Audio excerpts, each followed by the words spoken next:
Well, here we are again. Wednesday now, innit? I call it a bit overcast and into good, but then there we are. Got to put up with it a minute and look forward. Still another 2 or 3 weeks, 3 weeks I suppose, and then the clocks come back. So that'll be all right. A bit lighter mornings then, won't it? Better for all of us. Anyhow, I hope everybody's all right. That's the most important thing. And well, just take each day as it comes, as long as you're okay. Now I'm doing one here today. This one's called Bessie calling. Hello, hello, that you, Tessa, my handsome? Me guard, 'tis like a hive of bees humming up this end. Can you speak up bit? You mumbling in your chin there like an old hen in a haystack. Well, he survived the storm then. We was without electric for long enough Sunday, and when they did come back home, the telly was on a which ways 1 minute, and here the next minute nowheres. Me old man went bed teasy as a hatter, for the battery and the wireless are gone, and he forgot to buy a new one. 'Tis always the same when there's a crisis. I'd see them scat down. What's that? Yes, I got all my presents ready. The things are so expensive. I feel like doing what Anne Pogidgy and her sister did. They sent each other the same 2 boxes of Leslie Ankas back and forth each Christmas for 30 years. Mine, the best bit, was Jenny Palula's jersey. And he never heard of Jenna's jersey. Well, seems she knitted this here jersey for her nephew one Christmas, but it was too big for him. So his mammy ripped out and knitted it again for a shawl for her mother the next Christmas. Her mother didn't feel fitty in 'em, so she ripped out again and crocheted a waistcoat and gloves for Jenna's brother the next Christmas. 'Twasn't no ways big enough for he had hands like shovels and was as broad as was long. His wife was visiting wi' Jenny one day and borrowed the loan of a knitting pattern of she. Well, come finish up, Jenny got back the same soft jersey for that Christmas as she go all the years afore. Yes, must been some handsome bit of wool. I must go. I got passes in them, and they'd be like chirks if I stayed listening to you hear you chat all day. See again.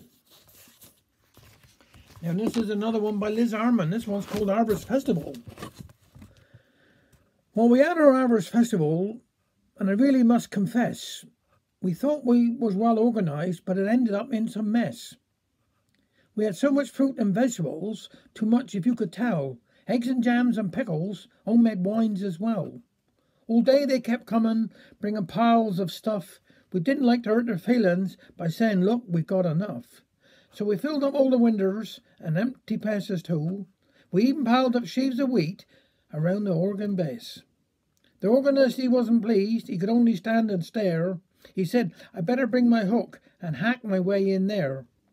We had stacks of vegetable marrows, I'm sure the finest in the land, and it was a rare old puzzle to find out where they could stand. We had to put them in place so everyone could admire, so we put them on a ledge up beside the choir. We put corn on the pillars with flowers in between, and on the ledges of the pulpit there was apples red and green. Before the service started, people flocked through the door, till there was hardly any room to sit. Some sat on the floor. When we started singing, you'd think the sound would reach the sky, with all the fruit and vegetables quivered as in reply. Then as the choir began to sing the Hallelujah chorus, the blessed vegetable marrows slowly tilted over towards us.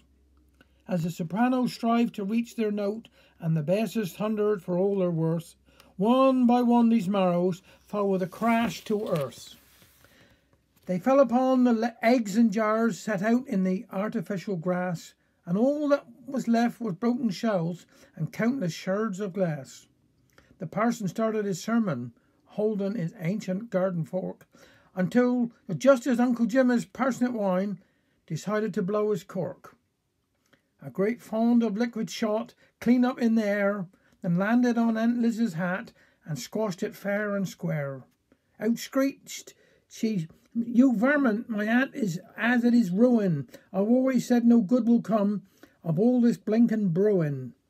But our troubles were not over, for as we sang, plough the fields and scatter, The apples round the pulpit started dropping pitter-patter. As he surveyed the carnage, the parson shook his head. "'Tis usual at this time for me to give you thanks," he said. "But while I will say thank you for the work that's gone before, when we finished all the cleaning up, I'll thank ye even more." And so we started cleaning up the church that very night. We tried to keep our spirits up, but we didn't feel very bright. One thing we've learned from all of this, a saying that is true: a quart won't fit into a pint pot, no matter what you do. Thanks very much.